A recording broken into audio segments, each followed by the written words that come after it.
Hi, I'm a forester here. I'm in the western North Carolina mountains near Bat Cave, North Carolina. The last time I was here, I missed the sunrise, and I was determined I wasn't going to miss it this time. It's beautiful here. I'll give you a little panoramic shot while I talk. But we're going to be doing a video this morning on ladies' choices for concealed carry handguns or home defense handguns. I think most of the men have gotten their handguns already. And now the people buying the handguns are mainly the ladies. So we're going to be talking about ladies' choices. See you in a few minutes. We're at the mountain compound of Charlotte and Richard, my wife's cousin and her husband. It's a beautiful location, but we're here to talk about guns. Charlotte has become interested in concealed carry handguns or just self-defense handguns. We wanted to take this opportunity to talk a little bit about her experience and some of the guns that she's tried out. Charlotte, how experienced would you say you are in carrying handguns? Well, not very. My first experience with a handgun was when I was working at the police department in Charleston. It was back in 1974, and I shot a 22 and a 25 and a 38. Well, it was actually that 22 there in the center of the table, wasn't it? Right. This is the one that I ended up getting because I tried the 38 and it had too much recoil to it. It had too much power to it for me, and so did the 25. And the 22 was very lightweight and had a small bullet and was less intimidating to me. Okay. So I ended up with the 22. Well, on a scale of 0 to 10, with 10 being Annie Oakley, how proficient would you say you are with guns? Well, since I only fired the gun once at the pistol range in 1974, and then this year, once again, I shot at the pistol range, I would say maybe I'm a 2. Okay. Well, why have you started thinking about buying a gun more recently? For self-defense and home defense mostly, with so many things going on nowadays with people taking guns to the mall and shooting up things, and I wouldn't carry the gun myself, but I'd like to have it in the house or in the car, just for self-protection. Well, now actually 3 of these guns are yours as I think about it. This gun right here, the 22, is yours. The Colt 1903, which I've done a couple of videos on, is yours, and also this Ruger SP101 is Richard's, right? That's right.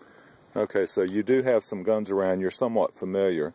Now, we went to the range. We had a lot of conversation and emails back and forth about what handgun might be best suited for you. We went to the range, and you had fired the 22.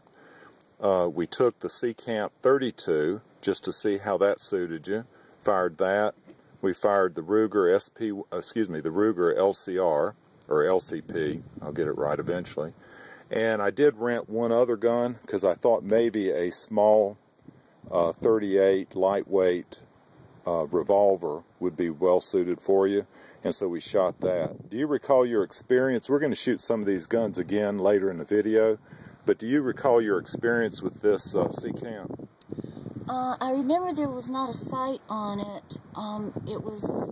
That gun was for like an imminent attacker being right close by and you didn't need a sight, and it packed a lot of power, as I recall, and that might be the one that I had a lot of trouble pulling the trigger back. I had to pull the trigger back with both hands. That was the one you used 2 fingers to pull it back. Now, do you recall the Ruger LCP? That's one that I carry a lot, but do you recall that one? I'm thinking that's the one that had such power to it, it felt like it was exploding out of my hands when I was shooting it, and I said, oh, I don't think I want to do that one anymore. And there's a lot of difference in a man and a woman's hand. Let's just hold our hands if I can get a picture of this. See? And so that's comfortable to me. It's actually a little on the small side, but I can see where that would be too much for a small woman's hand. Ruger is actually coming out with a pistol, I think more designed for women, that's patterned after the LCP, and they call it the LC380. Same caliber, just a bigger gun. Alright, and the other one we shot was similar to these 2 SP101s, but it was in a lightweight J-frame. and so it didn't have the bulk of those metal guns there. And do you recall what you thought about that? I am more comfortable with a revolver for some reason. Maybe it's because my very first gun was a revolver, but I feel more comfortable with that. And you hold it different than you do with the automatic. I'm not used to the automatic coming back on my hand the way the automatics do.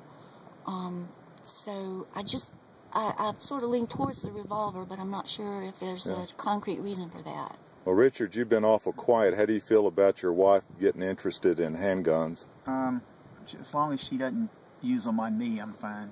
Okay. Sounds good.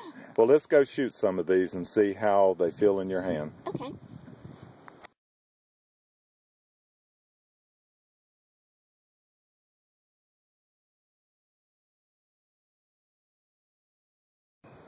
Okay, this is the Colt 1903. This is an old gun that belonged to Charlotte's grandfather. She's never shot this one before, but it's a step up from the 22.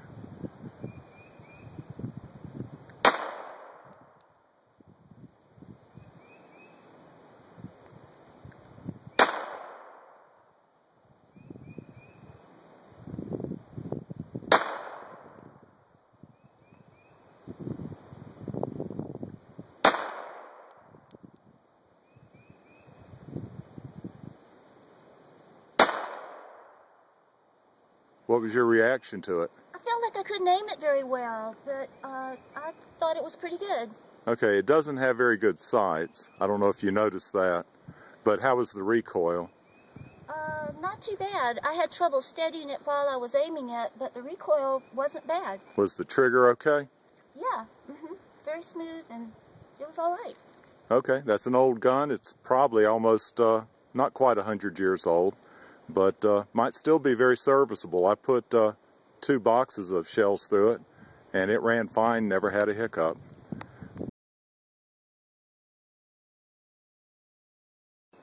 All right, now Charlotte's shooting the Ruger LCP.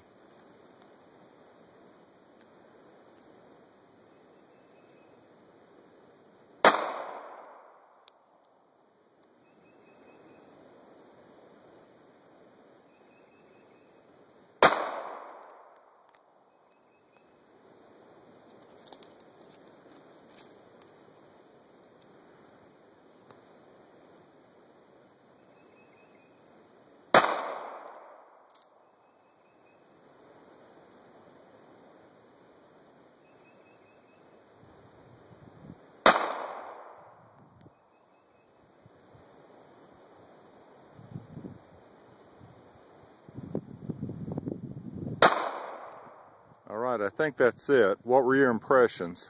It's very hard for me to pull the trigger, and it didn't feel right on my finger. It was at a position that I'm not accustomed to it being. It was like I was afraid I was not going to be able to be successful. And the recoil was a whole lot, but at least I was able to control it. Okay, is that something you would consider as a concealed carry gun? I don't think so. Okay, let's see how it shot. Look at that, the bullets, you got 2 in the red. I got 2 in the red? Yeah. 3 lined up. Wow. Wow. Well, you shot it well. I changed my mind. This would be my concealed carry weapon. And we're shooting at 5 yards. All right, this is the last gun we're going to try today. This is the Ruger SP-101 with a 4-inch barrel, and we're going to try it both single action and double action.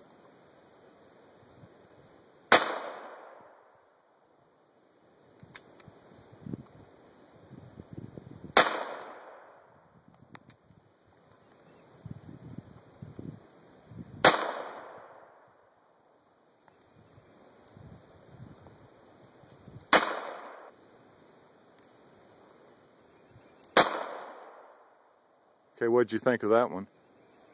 I kind of like that. I want to try it some more. Okay, so you could pull the trigger in double action. I could, and I'd like to not pay quite as much attention to aiming it as to just like shoot it in a, you know, like in a situation where I need to act quickly. And what about the recoil? I could manage it.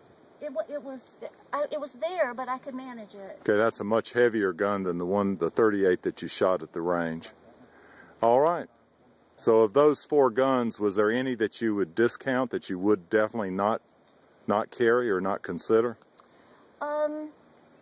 I really like the revolvers better than the automatics, so I think I go with the revolvers, either my 22 or this one, and I'd like to do this one some more. Okay, that's what we'll do. Okay, Richard wants in on the action. He's going to shoot his Ruger SP 101.